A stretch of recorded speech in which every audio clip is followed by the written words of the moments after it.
और ये लाखों लोग सुनते हैं, इसलिए हम इसको विस्तार से कह रहे हैं। चरित्र पावन, उद्देश्य महान, नाम जप, कर्तव्य का पालन, विजयी ही होगे कहीं भी हो। अगर कोई और चाह होती, हम तुमको सत्य कह रहे हैं, हम जबान नहीं खोलते और एकांत नहीं छोड़ते। एक चाह पैदा हो गई है कि अब हमारा आखिरी समय है, क्योंकि किडनी फेल है, कभी भी ठाकुर जी ट्रांसफर कर सकते हैं। अब जो कुछ गुरु से मिला है और जो कुछ जिंदगी में अनुभव हुआ है, तो हमने समाज का अन्न खाया, समाज का वस्त्र पहना। अब जो पकड़ पाओ न पकड़ पाओ। वाणी बहुत अपराध करती है, सबसे ज्यादा पाप वाणी से होते हैं। वाणी को अपने लोगों ने शासन से बिल्कुल मुक्त कर दिया है। जो मन में आवे सो बोलो, जैसे मन में आवे वैसे बोलो। नहीं, वाणी एक अमूल है, जो कोई बोले जानी। हे तराजू तौल के तब मुख बाहर आनी।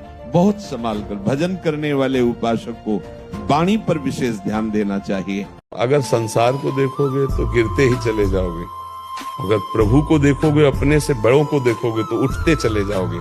संतों को देखो, सत्शास्त्र में, इतिहास में उन्हीं का जस लिखा हुआ है, जो भगवान के निरंतर भजन में सत मार्ग में चले। दया बहुत संभाल के उसका हित हो जाए और हम फंसने न पाए। जैसे कोई डूब रहा है, आप दयावश कूद गए और तैरना आपको आता नहीं, निकालना, तो सबसे पहले आपको मारेगा। कैसे?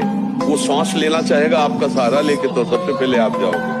अब क्या करना है? कोई वस्त्र पकड़ा दो, भले आप कूद गए, तैरना आता है, दूर से वस्त्र पकड़ा दो, खींचते रहो उसको और चले आओ, तो आप भी बच गए और वो भी बच गया। इतना विवेक होना चाहिए दया करने वाले को कि उसका मंगल करना, अपने को फंसना नहीं। हम भगवान के अंश हैं। चिनगारी, अगर सही ढंग से चिनगारी को सजाया जाए फूस डाल के, तो ज्वाला बनने में देर लगेगी क्या? हम उसी ज्वाला की चिनगारी हैं, जिसे परमात्मा कहते हैं, जिसे ईश्वर कहते हैं, उसी की चिनगारी हैं। तो चिनगारी को आप चिनगारी मत रहने दो। अगर चिनगारी एक बूंद पानी से बुझ सकती है, तो चिनगारी को अनुकूल अगर फूस मिल जाए तो ज्वाला बनने में देर नहीं लगेगी। शांत चुप निकल गए। न लड़ना है, न जवाब देना है, न प्रमाणित करना है, क्योंकि प्रमाणित करने में लगोगे तो बकवास होगा, प्रमाण कर नहीं पाओगे। संसार है, शांति ही उत्तर है, शांत ही हो जाओ, बस इसी का उत्तर। साक्षात करुणा बपू हैं भगवान से, बहुत लाड़िले हैं। कामनाओं की पूर्ति की अंदर भावना रखेगा तो उसका मंगल ही मंगल होता चला जाएगा। कामनाओं की भी पूर्ति होगी और भगवान का शुद्ध मार्ग भी मिल जाएगा, क्योंकि आश्रय उसने बोध स्वरूप भगवान का लिया है ना। तो हम तो अज्ञानी हैं, लेकिन वो तो ज्ञान स्वरूप है ना। देखो, भगवान से जब मांगी जाती है वस्तु, तो भगवान सर्वोपम है ना, तो वो अपने हिसाब से भी देते हैं। तो मुझे लगता है कि बहुत बढ़िया बात है किसी और से न मांग करके भगवान से मांग। और जैसे एक भिखारी दूसरे भिखारी से मांगेगा तो उसकी पूर्ति हो पाएगी क्या?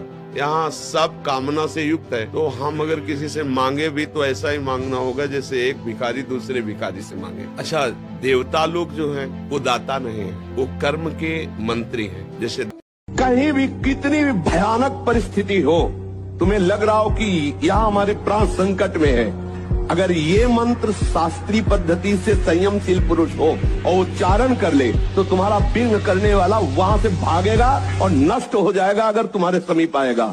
ओम अघोरेभ्यो तो घोरेभ्यो घोर घोर तरेभ्या सर्वेभ्या सर्व सर्वेभ्यो नमस्ते अस्तु रुद्र रूपेभ्या। ये प्रयोग किया हुआ कोई त्रिभुवन में ऐसे नहीं कर सकता। अगर इसका प्रयोग हो जाए, ऐसे कर दे वो, तो वही नष्ट। जो कर्मा बाई थी, सुबह सुबह 3 साढ़े 3 बजे खिचड़ी चढ़ा देती, बिना नहाए धोए, बिना कुल्ला किए बुलाती। ठाकुर जी आने लगे, पाने लगे। अब एक दिन 7-8 बजे स्नान करने जा रहे थे, तो एक नियम संयम वाले महात्मा मिले। कर्मा भाई, अब स्नान करने जा रहे तुम भक्त हो करके? तो उनका, महाराज वो सुबह से खिचड़ी बनाते ना, ठाकुर जी इतना बड़ा पाप कर रहे हो, अपराध कर रहे हो, बिना नहाए धोए ठाकुर को भोग लगाते हो, उनको पवा, ये तो बड़ा अपराध है। अब उनकी संतों पे श्रद्धा थी। अच्छा, तो अब वो सुबह शुरू हो गई स्नान और सब करते हुए, फिर भोग बनाया, बुलाया ठाकुर जी, एक कवल लिपाए, तेले मंदिर का पट खोला तो भागे जगन्नाथ जी। वहां खिचड़ी मुख में लगी थी वैसे, तो वहां सेवकों ने कहा जय जय अभी तो भोग भी नहीं पड़ रहा है, आप कहां से खिचड़ी लगाए। अरे बोले एक महात्मा है ना, बड़ी पंडिताई छाट दिया कर्माबाई से, अब वो हमें प्यार से तड़के पवाती थी, अब उनका भोग लेट विलंब से लगा, इसीलिए ऐसा। तो हाँ, उनका आदेश कर दो जाके कर्माबाई को कि तुम जैसे बनाती थी वैसे ही बनाओ। ये सब सिद्धांत दूसरों के लिए, प्रेमियों के लिए नहीं, भगवान ने स्वयं कहा। मन तभी तक हमारे ऊपर हावी है जब तक हम मन को दोस्त माने हुए हैं, और जिस दिन इसको दुश्मन की तरह देख लेंगे ना, बहुत हुआ यार, तुमने नचनी नाच नचा लिया, आज से तो बुरी सलाह देगा बिल्कुल नहीं मानेंगे। अंडर में ना हो जाए आपके, तो हमें बताना।